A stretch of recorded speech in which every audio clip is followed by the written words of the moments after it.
Hello, everyone. This is your college and career advisor, Sydney Brown. If you watched the first intro video that I did, the first half of this might be a little bit of a repeat, but I'm going to do another intro with you guys, mainly focusing on those students who are interested in career planning. So again, this is my info as your advisor. Again, my name is Sydney Brown. I'm from the College and Career Access Center. We are a nonprofit that is located in the Jackson Crossing Mall, the same wing as Target, right across from H&R Block. Our services are completely free, so if you walk in, you need help with anything college or career related, I will assist you with that. Who's ever in the office that day will assist you with that. So as I mentioned before in the first video, my email is sbrown@jacksoncac.org, and my office number is 517-990-0671. Our hours are Monday through Thursday. It used to be 10 to 6, but because when I'm recording this, we are in the midst of a pandemic, so the hours have changed a little. So right now it is 11 to 6, Monday through Thursday, and Friday and Saturday, 12 to 5 p.m. Typically, it would be 10 to 6, Monday through Thursday, and still 12 to 5, Friday and Saturday. But so you'd only have like a bit of an hour change, but those are our hours and they're mostly correct. This is me. This is what I look like most of the time. So if you see me around, I'm your college and career advisor. Come say hello. So like I mentioned in the first video, there's the 4 seasons of college applications and the 5 career frontiers as our 2 advising umbrellas. The 4 seasons are applying, which usually takes place between August and October, mainly like August and Halloween should be a good window. Though you can apply afterwards, but it's just to have a really good handle of everything and to be on top of everything, August to October is the best window to use. FAFSA, which opens up October 1st, and we say you have until March 1st to be eligible for both federal and state aid, although you can do the FAFSA after March 1st. Scholarships, you can apply whenever, forever. And decision day, the nationally recognized decision day is May 1st, which is when you will be deciding where you're going to be going to college, sending in final transcripts, sending in deposits, telling the other schools you will not be attending. And then we have the 5 career frontiers. Now, the 5 career frontiers don't necessarily have dates on them because we can really do any of these steps at any point. So there's a career assessment, resume and cover letter, interview skills, job application, and job placement. We used to do shadowing opportunities and internships, but those are more few and far between. So I've changed it to just job application and job placement. So let's jump into the career frontiers. So the first thing that I typically do with someone who says, I want to go to work, sometimes students know exactly what they want to go to work for, and that's fine. Sometimes they don't. So if they don't, we will do a career assessment. And I actually have done career assessments with students who tell me they want to go to college as well, and they don't know what they want to go for. So the career assessments can help you figure out what subjects you're interested in studying or what interests you the most, and thereby figuring out what kind of jobs that you like to do, which you'll be most successful in. So we use My ACT is something that we used to use as a career assessment. I like the 123test.com for a career assessment. There's also, I believe, career assessments on Zello that you guys can access and take. And it's just really nice to find out what subjects you have a natural preference to so that you can find the right career or the right major to study in college. So next is the resume and cover letter. So resumes will basically list your relevant skills, your job history and experience, and your education, as well as your contact info.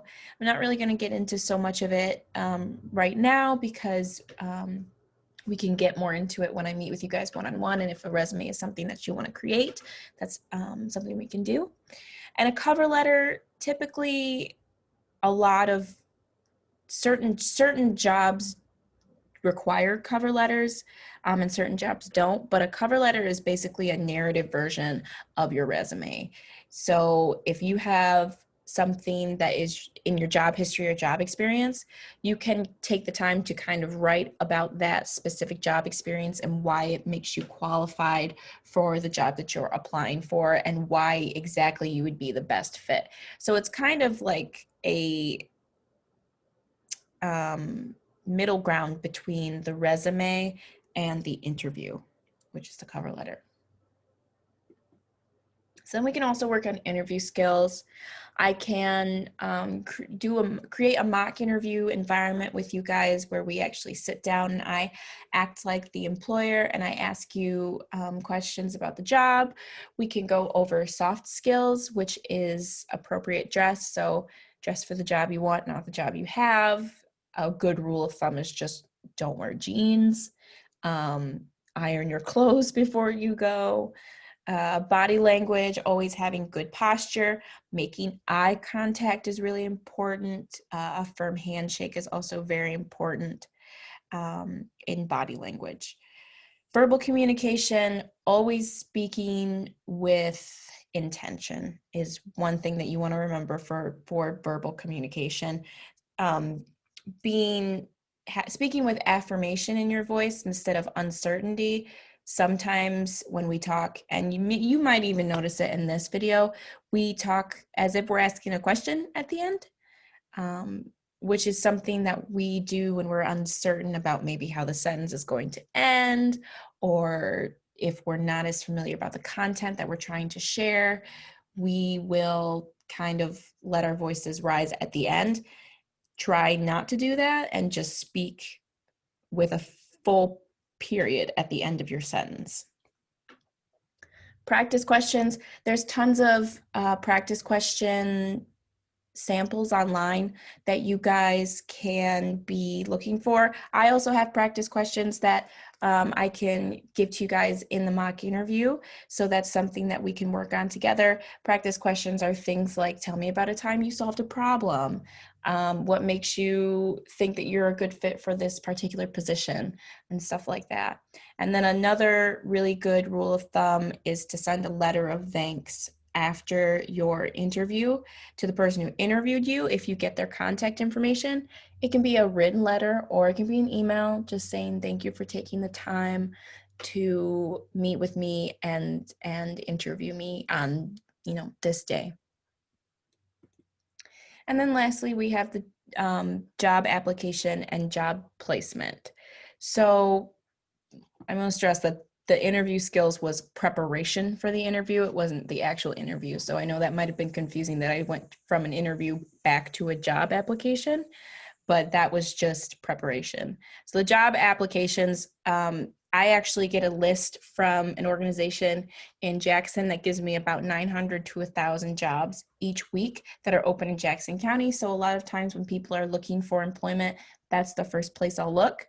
If there are specific jobs you're looking for, we can look on Indeed, Handshake, LinkedIn, ZipRecruiter. Those are all really good ones. Or if there's like a specific company that you want to work for, we can just go to that company website and I'll walk through the job application with you guys.